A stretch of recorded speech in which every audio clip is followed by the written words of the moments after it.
Time check natin, 10:50. Merienda muna tayo. Yung panahon dito, ganun pa rin. Hindi nagbabago. Pag-alis natin kanina dun sa Municipal Hall kung saan nagkaroon tayo ng courtesy call kay Mayor Tigna Puso Antonio. Salamat pa rin tayo kay Sir Ronald Tayawa. Sobrang bait ng tao na yan.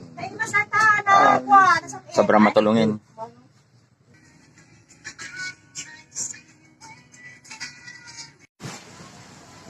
Mga 30 to 40 meters lang dito kami sa municipal hall na dito sa may Pamplona. Mag-courtesy call tayo kay Mayor.